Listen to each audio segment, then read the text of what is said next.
All right, let's see if I can make this work. All right. Well, Mark is getting started. I am going to go ahead. Thank you for joining us. I'm Terry Kimball, President and CEO here at the Chandler Chamber of Commerce. And we're so excited to bring you this seminar series again, partly in part by the industrial development of the city of Chandler. But today we have actually three really great presenters. You are going to hear marketing tips for the holidays from concept to completion, as well as from Paula Whittakin with the Small Business Development Center, SBDC, on things that you need to know as we continue to move forward. But let's go ahead and get this started. Mark Stewart. Mark has over 25 years of experience as a Fortune 50 leader and through founding his own business. Mark has launched multiple brands from scratch and has either founded or co-founded 3 startups in electronics, sporting goods, and general consumer products. Mark is an intimate understanding of marketing in the modern age. Having experience at retailers like Target, Walgreens, Walmart, Canadian Tire, and Amazon, Mark can provide insight into common marketing and retail strategies. Mark is an elected member of the Chandler City Council. He is an entrepreneur, a serial entrepreneur. He also represents the Job Creators Network as the Arizona State Ambassador. So Mark, thank you for joining us. Also with us is Jillian Grammer. Jillian helps small businesses grow an online presence that targets audiences who convert. She is committed to communicating a brand's unique value and story through organic and paid strategies. As the marketing content manager for Concept to Completion, she is responsible for the internal and external marketing content and execution duties. She creates and executes, delivers marketing for Concept to Completion clients, including and not limited to social media, email, creative design, blog, video development, content creation, Google AdWords, Facebook ads, and anything you want to know, she probably knows it. So Mark and Jillian, I'm going to turn it over to you to take it away. And we will have, if you are interested in asking any of our panelists questions, please put them in our chat. We will cover them at the end of everybody's presentation. I want this to be interactive and don't be shy. So Mark and Jillian, it's all yours. Thank you very much, Terry, and what a wonderful introduction, and excited to be doing these every month. It sharpens my saw, and I love sharing the information that we have and just some trends that we're seeing in the marketplace. I know just the other day, somebody called me from Fox 10 to ask about the Google lawsuit that was filed because they're basically owning 96% of search engine views, and it was one of those things where I didn't think I knew enough about it, but I realized I did. It was good to be able to share that information. So that's what I'm going to do with you guys today. But this is the fun part of, many of us do anywhere between 20 and 40% of our holiday sales in the month of November and December. So what I'd love to see is if you guys could put in the chat what industry you're in. You can even put your business, what industry you're in the chat, because I'd like to know what that is. So if we're asking questions throughout through the chat, I'm going to ask Paula or Terry to chime in, and anytime you want to take a break and make this conversational, I'm going to be excited to do that. So unfortunately, the best color commentator in the market, my partner, Jillian Grammer, can't be on today. She's got another client event that popped up for us, kind of an emergency. So she's handling that, even though you would probably be more enjoy watching her more than me. But anyway, marketing for the holidays. We're going to dive right in here. So these are the big dates that are coming up. You've got Thanksgiving, you've got Black Friday, you've got Small Business Saturday, Cyber Monday, Giving Tuesday, Hanukkah's on December 10th, Christmas, Kwanzaa. All of these events are events that you can create content around and be specific to your audience. And that's the great thing about today, is that micro-targeting is the name of the game, and content creation that goes directly at the audience you've carved out for yourself is super important. Just some quick stats, because I love stats. Just to understand where we're at. 52% of consumers plan to use social media for the holiday season. I'm going to be looking off of my second screen over here. So 36% plan to use social media for discounts. So that's interesting, and specials or bundles and things like that. And then 32% use social media research gifts. So who knew, right? So the National Retail Federation shows some numbers here on historical holiday sales. You know, with the stimulus packages that are coming through and one that might hit again, you're going to see retail numbers staying either just a tick down or flat for this season. So don't expect to see a lot of losses from a retail perspective. The U.S. consumer is still consuming, and we expect that Christmas will still be a good holiday season from the research that we've done. So here's the crazy thing. E-commerce now accounts for 20.1% of holiday sales in 2019. It expects to be even higher with COVID. And you've got about 30% of the population, which is not really excited about going out. A lot of grandmas and grandpas, which is going to be real. A lot of grandmas and grandpas probably won't be going out to the malls and things like that, but they're learning how to shop online. You want to grab those eyeballs. They're going to be in their phones and their laptops and their iPads. So, and we expect, Amazon just had a crush on their e-commerce, their event that they had last week. So, so let's get started. Here's some quick tips and tools that you're going to want to use to make sure that you're ready for the season coming up. We're a digital marketing agency. I speak a lot in digital. Everything I do, I think about how it's going to convey through a computer screen or your phone. And so I'm going to share a lot of tips and tricks here that we can do on this. So on your digital footprint, make sure that you are ready to receive online inquiries and calls. Maybe even make sure you're taking notes here. Make sure you have an automated responder. Hey, I'm with a customer right now, but man, as soon as I get a chance, I'm going to get back to you and I'm going to help you. Because here's the behavior. I type something in, I'm inquiring about a gift basket or whatever like that. I give you about 3 or 4 minutes to respond. If I don't hear from you, I'm moving on. So be ready for that. Have an autoresponder. Consider adding holiday images to your profile and website. Be part of the party, right? Be part of the holidays. And that can be whatever you think is fun. Just go on Google Images or iStock and find things that you can put into your banner, or go on Facebook for your page, and you can find frames for your profile pic. Make sure you update your hours on Google and Bing, and then consider setting up a holiday landing page. For example, North Face puts this up, and I know a lot of us are small business owners, and we may not have the opportunity to set up a landing page, but you can even put up a pop-up on your home screen that says something in reference to the holidays. So make sure you do this. Keep this in mind. We've saw a 15% or 55% increase in Facebook messaging, and that even increased more in 2019. And I expect it to be off the charts this year for businesses. So if you don't have a Facebook page for your business, make sure you get one of those too. So this is important, right? So I know a lot of us, I'm a small business owner, and a lot of times we're winging it, right? We're flying by the seat of our pants. And I like to use Dave Speck's phrase is, I got my head above water, but the water's right underneath my nostrils. That's how everybody felt during COVID. And I certainly know how that feels, but it's just super important to take a look at your numbers from past year, understand the percentage of volume that came from online business and the percentage of your volume that came from traditional, if you're a store or a restaurant or something like that. And then this is a great time to jot this down on a piece of paper.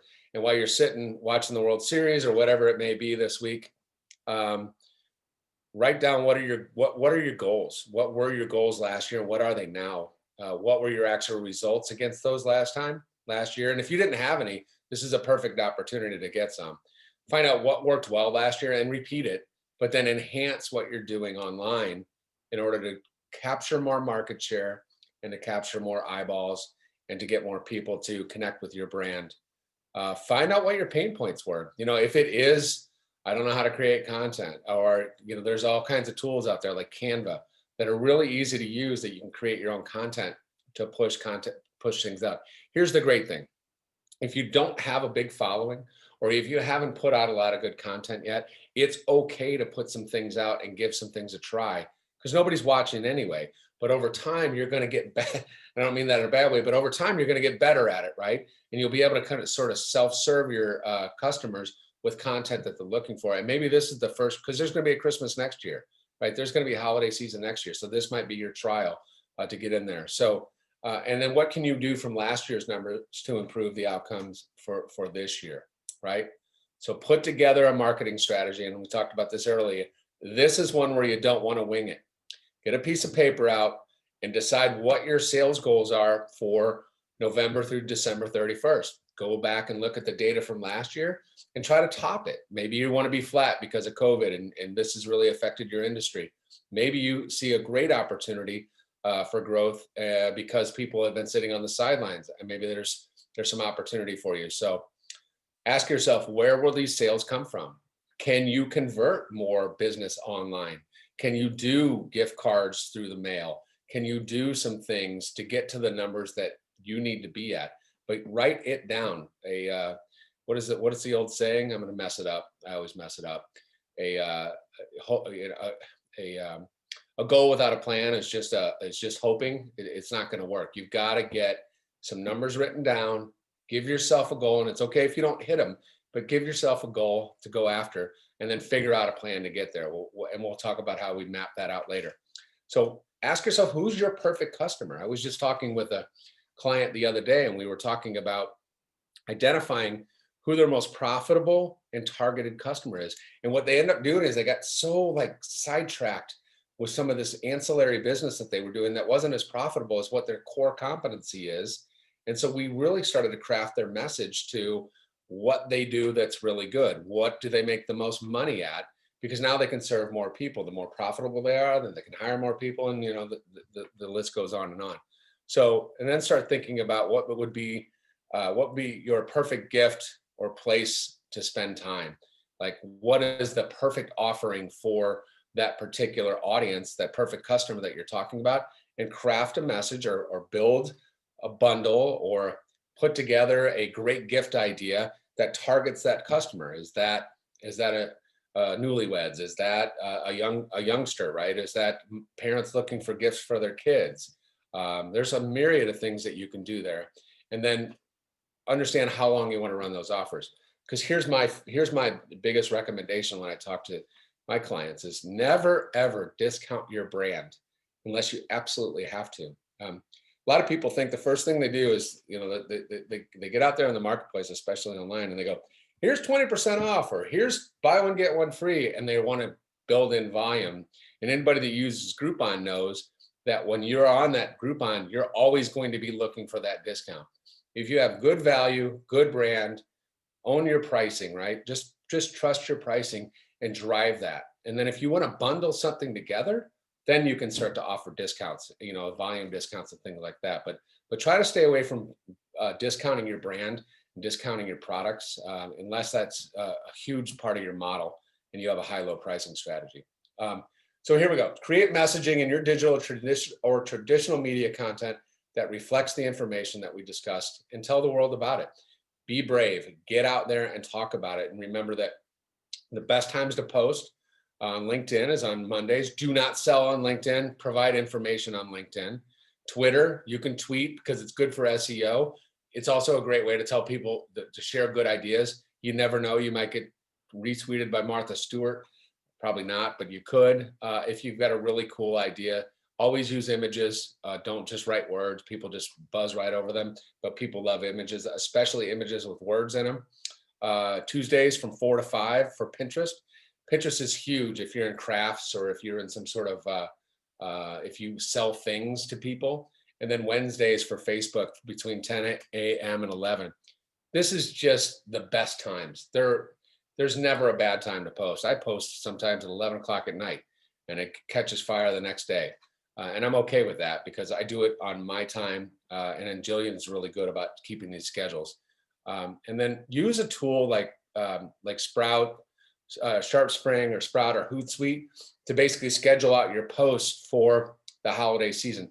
Here's why you want to do that. One, you're going to get caught up with the day-to-day life of running your business, a small business. Every one of us does it. take that hour and put some content in that you know is going to go out on a regular cadence in a regular way, so that you can be confident that you're not going to miss that your posts. Here's why. Modern our frequent posts and posts that have a cadence to them tell consumers that you're alive and well, and that you're vibrant and you're ready to rock and roll, and you're there for them. And they're going to look at your social media and they're going to say, okay, I got a post in October, and then the last one was in July, and they're like, oh, these guys don't really care, right? They're not really into this. And that's a bad thing for your brand. So get out there and build out a calendar for your events. So yeah, Hootsuite, Sprout Social, use that social calendar and use hashtags. You know, believe it or not, and I'd have to do some homework on this, but I started using hashtags a little bit on Facebook, not a lot. And it seems to be helping me out, but definitely hashtags on LinkedIn, Pinterest, Twitter, and Instagram. We don't show Instagram up here, but hashtags on Instagram are huge. And then remember this, for every $1.60 that you spend in Google AdWords or Facebook ads or Instagram ads that have an actionable item attached to them, like, hey, learn more, buy here, especially if you're using something like Shopify, it's super easy as your website. That targeted digital advertising usually will return about $3 based on some data from Google. So don't be afraid to do some Google AdWords and Facebook ads, especially if you have something cool to put out there. So here's a little bit more examples about landing pages that you can use. Excuse me, I'm gonna get a drink real quick. So we can do a like subscribe and join the sale. You can see the Dollar Shave Club does a little fun thing. They put a little video together, probably did it on Canva with their product in the middle of it. Anyway, you get the idea. So do a little bit of paid ads. Honestly, I just had a client that I just did $20 on a video that they got on the news, right? There was some PR that we were doing for them, and they did, and that they did, and we were promoting their video. Well, that's starting to catch fire, and I put $20 behind it. So it's creating awareness. Awareness creates interest. Interest creates conversion. Conversion means dollars. So update your banners and light boxes to holiday themes, or add a holiday promo. And here's the cool thing. Email blasts is huge for this time of year because it's top of mind, especially if you're a brand and you have a good email list that people have opted into your email list, or they've been your customer before. You need to tag them. You need to give them a heads up and go, hey, I'm out here. Really good header, right? You got to have a really good title for the email, and you never know. They may chime in, and you may get some sales, or at least some visits to your website, and start sparking those ideas, because they might be at a holiday event and they may remind somebody of your business. So email is top of mind. And here's the coolest thing that we started using is text messaging. So let's say we'll get a client, we'll download all of their text message contacts, and then we set them up on a text messaging tool where they can literally just text message their friends and say, hey, just reminding you, this is my business. If you got anything coming up. People love that. People love to be reminded. Some people you might be friends with forgot what you do, or forgot what your business is all about. And you just send this little automated text to them, just reminding them, hey, I'm out here. If you're looking for, shop local, remember me. And they'll be more than happy to guide their dollars your way. So that's just something to be thinking about. And here's the key, right? We talk about price and placement and promotional events, but at the end of the day, it comes down to product, right? Those are the 4 Ps of any marketing strategy, right? The 4 Ps. So we start thinking about gift giving ideas, like how do we bundle things together? Think of creative ways to build gift baskets. If you're in the service industry, think about how to provide a great gift card for your business, and then how that might sound, and then just actually go do it. Stay away from discounts. I talked about that earlier if you can, or provide a discount for a larger purchase or a bundled purchase. And then, like I said earlier, branding 101 is never give away brand equity and pricing. When you discount your product that you're proud of, you're discounting yourself and you're discounting your brand. So be careful with that. I know it's tempting and everybody does it, but you only discount if you're battling for market share. You do not discount when you're a unique product. People will pay it. You just have to hold firm and and sell features and benefits. So down at below there's a www.giftcards.com. It's personalized gift cards. So you can take your brand and your logo and you can create your own gift cards. And then you can start selling your gift cards through Facebook. You can start selling gift cards on your website. And this is a great way for you to get revenue, right? You can get revenue. And that's another thing is people will provide 20% discounts on gift cards. Here's the thing. Most gift cards, not most, many gift cards are never redeemed. Don't tell anybody, but a lot of them are never redeemed. Anywhere from 5 to 15% are never redeemed. So that discount that you provide, which I just talked about not doing, it's different with gift cards because you get it back because so many people lose the gift card or they don't use it all. So just something to think about. But gift cards, if you're not in that game, you should be in that game. And so you can use the giftcards.com to create one. So definitely write that down. Here's the last thing. And I think I've got just a couple more slides. Jillian put this together for me. So don't forget you and getting ready for 2021. In all of that calendar planning, you got to remember you, right? It's your holiday too. And while the holidays might be your lion's share of business, you've got to establish time frame for your holiday closure. People understand that, and you've got to get scheduled time off in your calendar. Once you put that boundary in, everything else will fall into place, right? And then you've carved out some time for yourself so you can enjoy it. And then the business becomes fun. That conveys to your consumer base. They enjoy being around you because you're not crabby because you didn't have Christmas. So get your money matters wrapped up. This includes sending your invoices and following up on outstanding invoices and paying your bills before year end. Put your marketing on autopilot, write and schedule your social media posts and newsletters. Send your clients gifts and cards and do this as early as possible. If you're thinking about supporting a charity, do that in lieu of a gift. Be sure to communicate that in your card. You can literally, ICANN is one of my favorite charities to donate to. You could put yourself and say, hey, you know what? I was going to send you a gift, but I want you to know that I sent that $25 to ICANN, and you could do that for 10 of your clients if that's something that you do. That's a really cool and remarkable way to connect with your customers. It's something unique.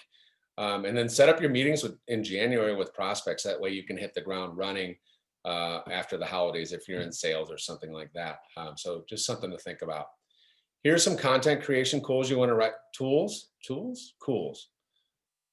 that you want to write. Canva and iMovie to create slideshows and edit videos. And what you can do is if you have pictures or imagery in your Google Drive or wherever that may be, or you've had some professional photography, you can use these two tools to create a storyboard, and you can put a video out on Facebook, LinkedIn, and all these things to kind of tell people about your brand. Remember, these videos are not necessarily for activation or conversion. They're for awareness and interest building, right? Letting people know who you are and what you do. Here's some other free stock images. This is really cool. Get to Pixabay, Pexels, and Unsplash.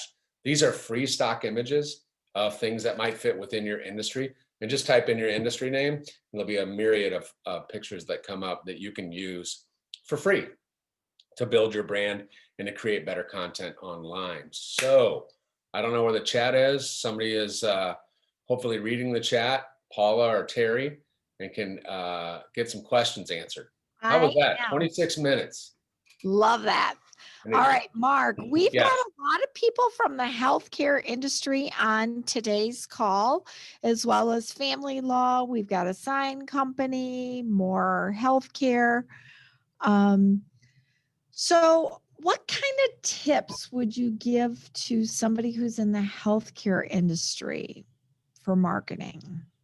So in the healthcare industry, that's a different one because, usually we're talking about in the holiday season, we're talking about selling tangible goods or, restaurant gift cards or things like that. But in the holiday industry, you're going to normally always be in the awareness phase, and you want to be able to take part in the holiday with folks. You want to be sure that you add content that celebrates the holidays that we're in. And you remember the earlier slide where I put out all the dates, and to do a lot of awareness planning so that you can let people know that you're in the market, that you're committed to your community, that you're a part of the family, and that you're sharing good news and good stories. Because I think when I look at like what other good hospitals are doing, like Banner and Dignity and other companies like that. I think building out awareness and being a trustworthy brand is probably the most important thing that hospitals and healthcare can do with their consumers. So just putting out content that builds trust. If you have a way for people to convert and buy, then that's different. Then you would want to actually start doing what we did with the tangible things, right? Which is, creating a bundle or letting people know that this is something they can purchase, just like you normally would. Okay. Another comment that we have in the chat is you can't put the genie back in the bottle when you discount.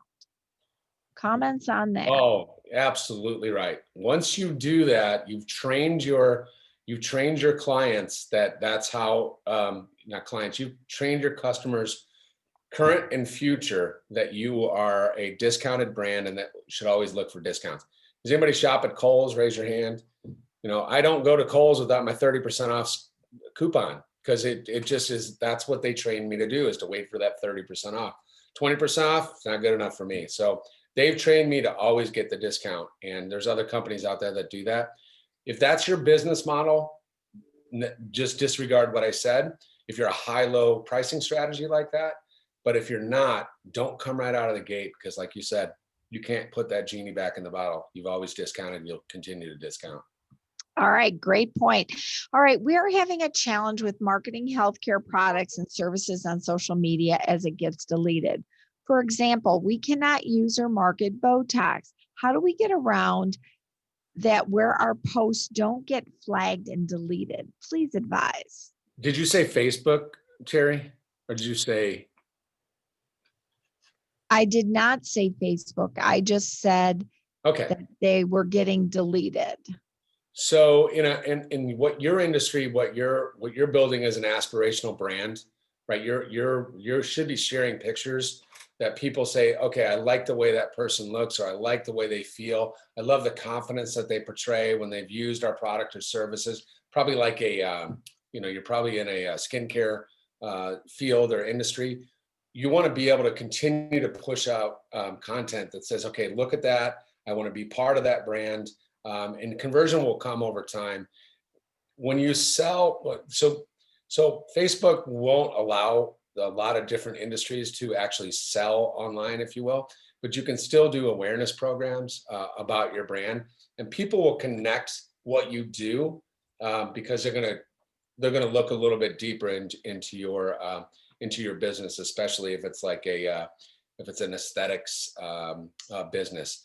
Just keep pushing out content that says, okay, this is if you take part in our brand, this is what you can expect, right? And I think over time, then you can convert through Messenger, or you can convert through having them come to your website. So you can do retargeting ads and things like that. Google AdWords is something you could also do for people that are looking for aesthetics or facials or things like that. You can certainly put some keywords into your website, so you rank a little bit higher on organic search. But that's a great question. Yeah, that's a tough one. All right, and it looks like it was mostly on Instagram and Facebook. Okay, what tips do you have about messaging for those businesses still feeling the impact of COVID, such as restaurants and gyms, that kind of thing? I still think safety, hashtag safety, is still the word of the day. There's 30% of the consumers out there that are not interested in going into a restaurant or into a store unless the majority of consumers are masked, right? And that they can feel safe when they walk in. And so we don't want to miss out on those 30%, that 30% of the consumer base that wants to get out there and be part of the economic recovery. So my message to that is to continue to talk about how safe you are, continue to share content about safety. We've got a client that we do that on a pretty regular basis. We're just constantly reminding people that we haven't forgotten that people are still concerned about COVID, and that we're sharing the stories about how we're keeping things sanitized and how we're wearing masks all the time and all those good things. So I think it's important to do that. And I think it's a responsible thing to do. And I said this 6 months ago, and I wrote a blog, that safety is the new brand. That's starting to fade away. You can start telling your brand story a little bit more, but sprinkle in a little bit of safety from time to time. So with that being said, you talked about the upcoming holidays and things that are happening. Would you suggest on content and taking a look at on a quarterly basis, or do you refine that more often? Well, I'm kind of a goof when it comes to fine tuning content because I'm always thinking about a better way to tell the message. That's just what my brain works. Um, just here's the phrase of the day: just do it. Get the content in. You can review it when you have time. Quarterly's fine. I would rather see monthly because the trends of the day are going to change. We live in a trend world right now, and whatever's hot, you want to talk about, because especially if you use the keywords in your posts and the hashtags in your posts. Like I'll sneak in a hashtag about whatever the hot topic of the day is, because I might get a look on my Instagram from somebody that would have never seen my content. I'll give you give you a quick example. If I put in election 2020 into a post about I don't know, a post about one of my clients' products or one of their events, that's going to reach a whole new different eyeballs that would have never been reached before. So it's just a one-off. But to answer your question, just do it. Just plan, make the time. Monthly's better, but if you can do it quarterly, you're beating 90% of the folks out there, especially small business owners, because they're not doing it. Okay. So best tip for marketing, just give me your favorite tip for marketing for the holidays. Okay, so that is like that's bigger than my house question. But what I'll tell you is that this is where people's faces are anywhere from 4 to 8 hours a day. I don't know if you can see well, you can certainly see my little light thing up there. But this phone is where people's faces are. They're on Facebook, they're on Pinterest. They're killing time and they're doing homework and they're reading articles in the news. You need to be in this phone when you advertise or market. So that is digital, and you will continue to find your business growing and your business finding success if you continue to get in these phones and get where people's eyeballs are. That's the biggest tip. All right. One last question. Is it better to put more hashtags than less, even if they don't apply? Sure. It doesn't hurt, right? Because especially on Instagram, it doesn't hurt because it goes down below the fold. If anybody's been in publishing before, below the fold is old phrase on newspapers that it comes in below those hashtags will come in. Make sure you put them at the end. Excuse me, but they come at the bottom and you won't even see them. People are looking for pictures on Instagram. Facebook, you only want to use about 5, maybe 4. LinkedIn, 4 or 5. Twitter, you can use as many as you want, but you're limited to 140 characters. Pinterest, you want to use a few. But yeah, we certainly want to be able to use hashtags. And I like going outside the box, right? Because you get different eyeballs. Let me ask this on the hashtags. How long should your hashtag be?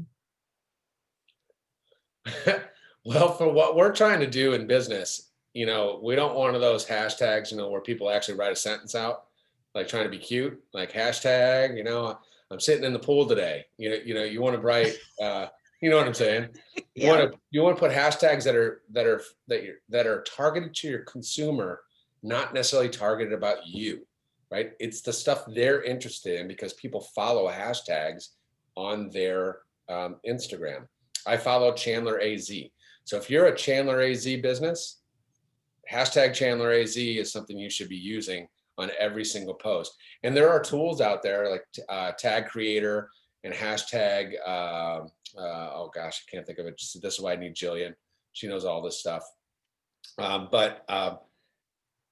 you can build a portfolio of different hashtags based on the category maybe that you're trying to push.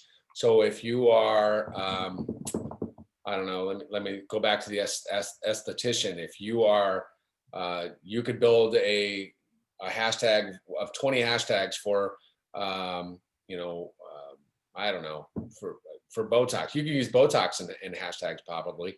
I've never tried, but you could build a bunch of hashtags and then save them on this app.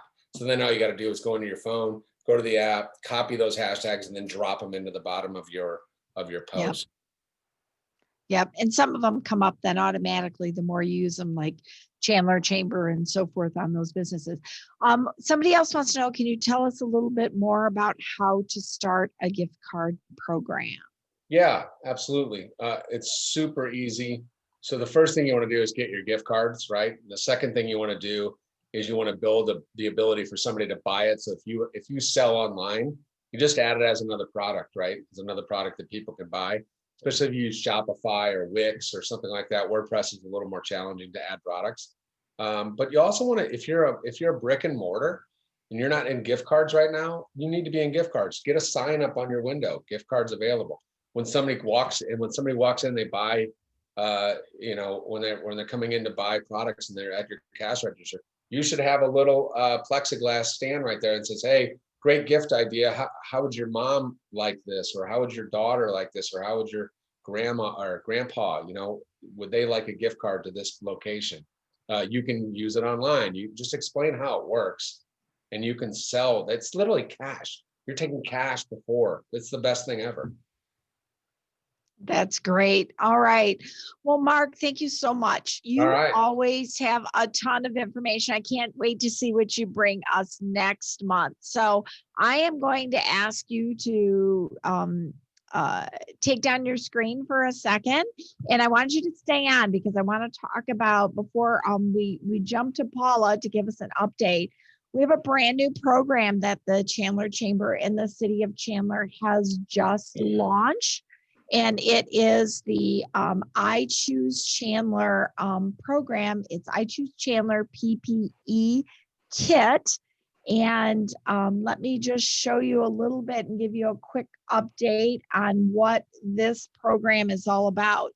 So any business, if you are in Chandler and have under 100 employees and are not a home-based business. So these are, you actually have a brick and mortar. You qualify for a free PPE kit. So the city of Chandler has come up with, they have received CARES funding and they have designated, the city council designated $500,000 to these PPE kit distribution. The city of Chandler has utilized their buying power to be able to capitalize on that. And as all you have to do is go to chandlerchamber.com and there is a form online. It's a one-page form. Fill it out, put your business registration in there as well as your federal tax ID number. We are actually going to be distributing these through the Chandler Fashion Center at the Old Kona Grill. You fill out that form, we send you your confirmation, and then you can come pick that up beginning next week. At the end of next week, you'll be able to drive up. We'll have some specific times that you can drive up. You sign a form, and we actually will give you this hand sanitizer that you can either put in your lobby, use in the back for your employees, whatever the case may be, or 2 boxes of medical surgical masks. Non-medical surgical masks. So whether it's your customers, if you require the mask when you come in, or if it's for you or your employees, whatever the case may be, this is a great way to give back. This program has just launched and we literally, we have well over 200 people that have already applied. So we're really, really excited about that. So watch for that. Go online to chandlerchamber.com for more of that information. All right. Now it's my turn to turn it over to Paula. Paula, what is going on with some of the business loan programs and some of the grants, all of those kinds of things? Right. So let me get my screen up here to share. I have a couple of slides.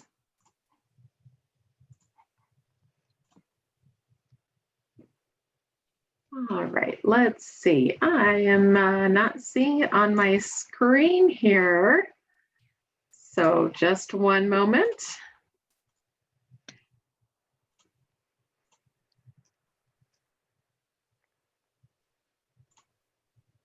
There we go. Now it's revealed itself. Okay, very good. You should be seeing my slide deck now. Perfect. So yes, we've had some changes announced. Here we go.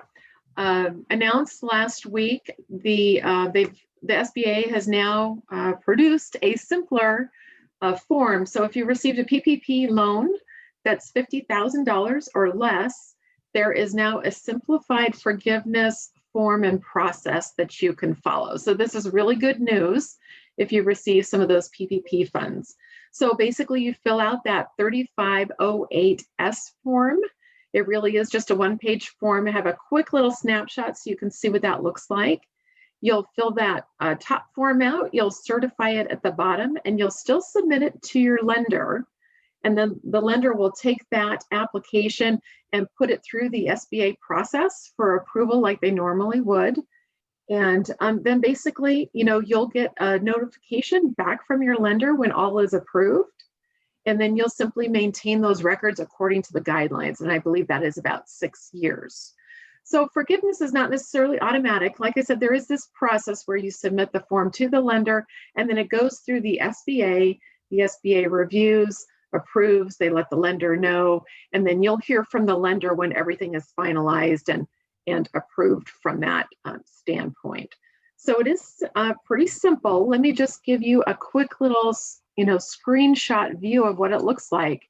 It really is just this one page. Here's kind of the overall view over here, but you fill in some basic information about your business, your PPP loan number, the date the monies were distributed to you, the number of employees when you applied, the number of employees at the time of forgiveness.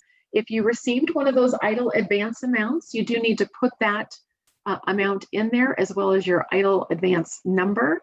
And then basically you're going to figure out the calculation of the forgiveness amount. And remember, those guidelines are at least 60% or more of the funds for the PPP monies were used for salaries. And then the other 40% were used for those other expenses, utilities, rent, mortgage interest, and those items. So you'll calculate that amount and you'll fill it in. And then there's a whole long list here of certifications around use of money that you'll kind of check the box and initial that, and you sign the form. And it's that simple, and it goes to the lender. Now, I still, of course, stay in touch with your lender. Some of the bigger lenders are, in fact, starting to accept these applications.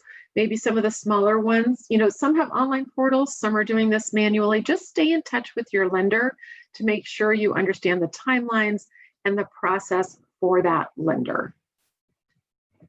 And here again, just that quick reminder, if you want to see the documentation, download the applications, even frequently asked questions around the PPP forgiveness, go to the U.S. Department of Treasury website and you'll find that information there. There is a recent FAQs document dated October 13th, and they have a lot of the questions that are being answered, as well as some really good examples. So you can read through that and see what applies as you're filling out those applications. Now, if you have a loan that's over $50,000, we still have those other two PPP forgiveness forms. So those don't go away. Those are still there. But this U.S. Department of Treasury website, you can find that documentation, as well as I think Terry, the Chandler Chamber is still helping clients, as well as the Maricopa Small Business Development Center are still helping our clients navigate through the disaster loans. So that's good news from the PPP side. The EIDL loan, now the EIDL loan is still open, the Economic Injury Disaster Loan. So some of you may not have gone and applied for one of these loans. It is open through December 31st. You can still apply by going to the SBA.gov website. And of course, these funds are intended for use to fill those working capital needs. You still have those bills coming in every month due to COVID, and as you're trying to get back to that normal state of the business. So if that is something of interest, this is like a 3-page application form at SBA.gov. So I would encourage you to check that out as well if you are still in need of some funds due to the COVID pandemic. And just a quick reminder, if any of you have received those EIDL loan monies, just make sure you're reading through that loan document and you understand the use of those funds. So I just wanted to include this slide very quickly. It's for payroll, continuation of healthcare benefits, rent, utilities, fixed date debt payments. And just make sure you're not using it to buy boats and fancy cars and things that don't apply to the business. You cannot use it to expand your business, for expansion purposes or acquisition of fixed assets. And you cannot use it to refinance maybe some of that existing long-term debt that you have.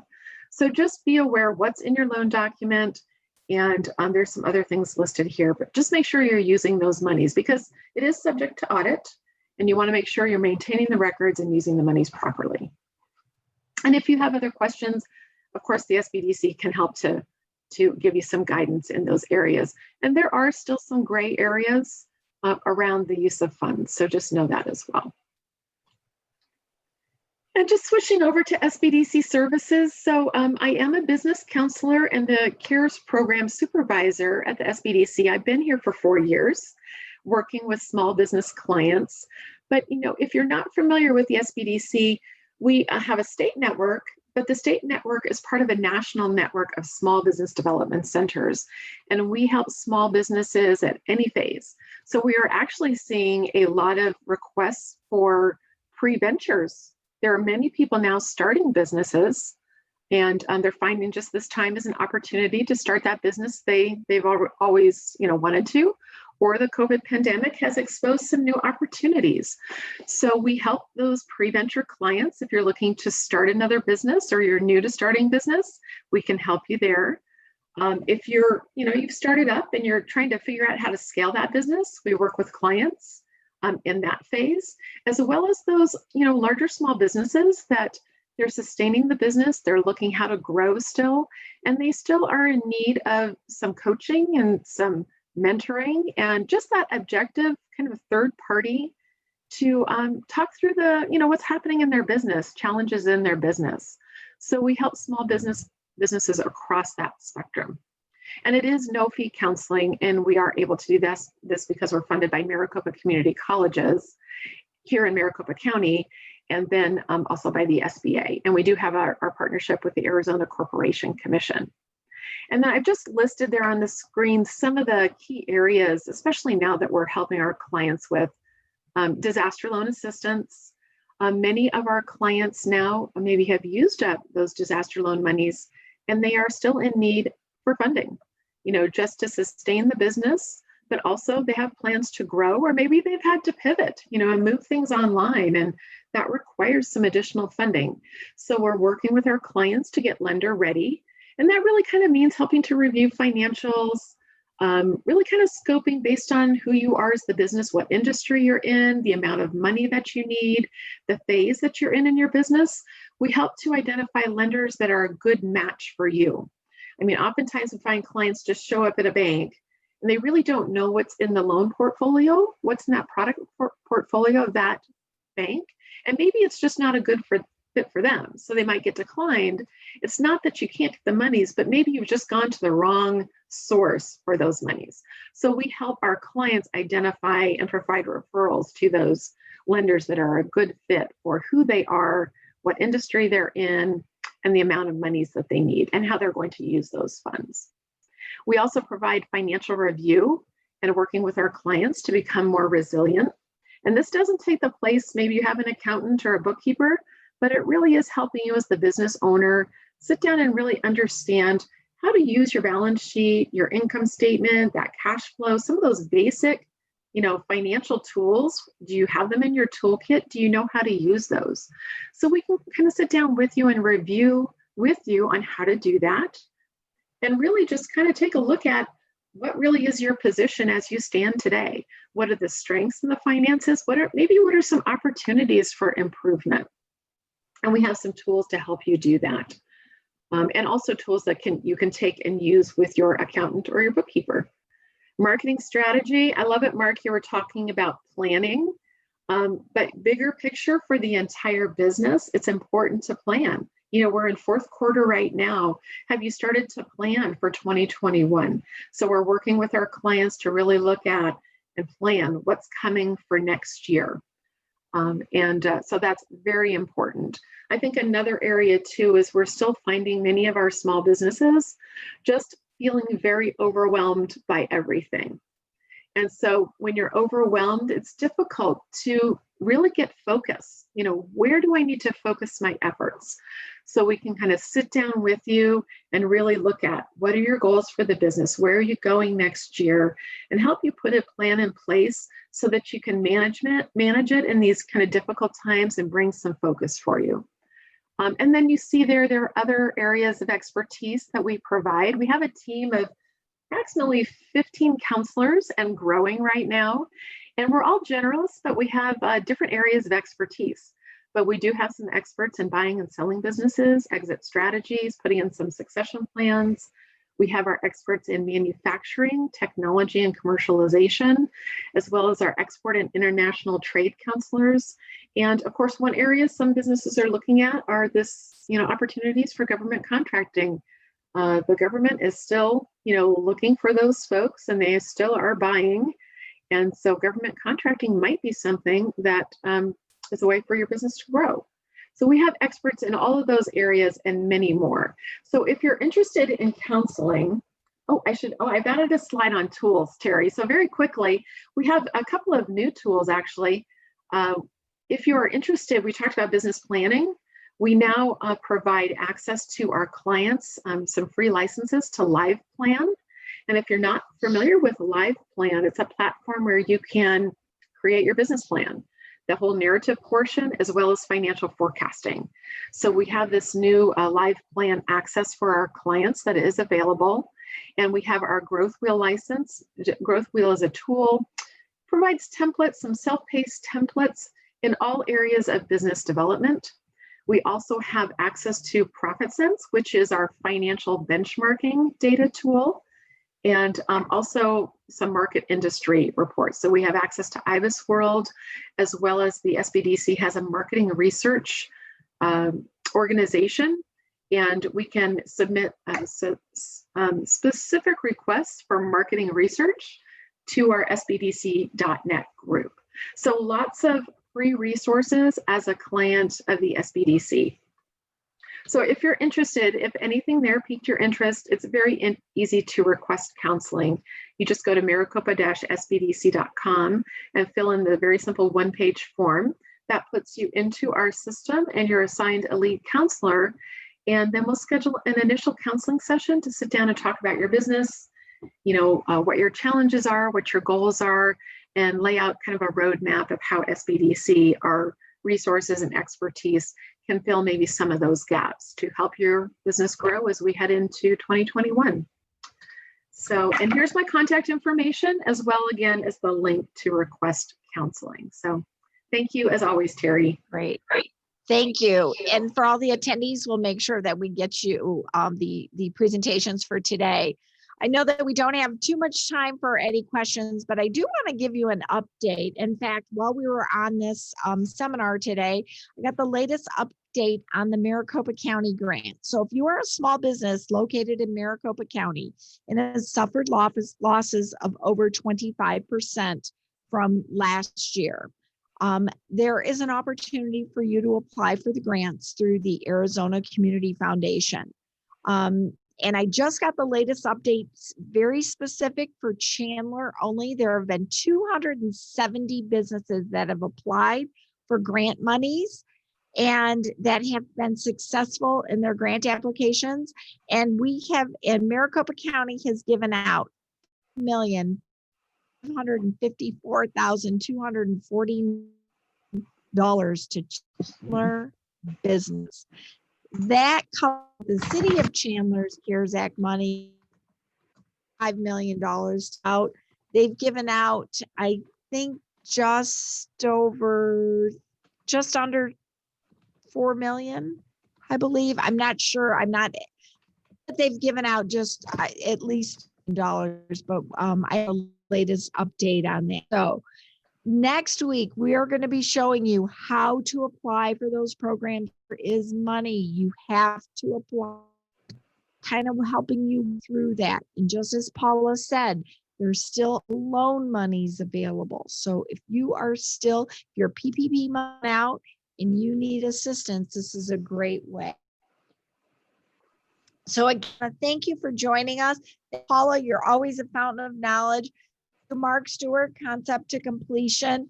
And I want to do a big shout out to, again, to the city of Chandler and the industrial development, their support of these types of programs. We'll see you time next week, this location, 10 a.m. And you're going to find out how to apply for those grants. Thanks again for joining us. Thanks, Terry. Thanks for all you guys are doing.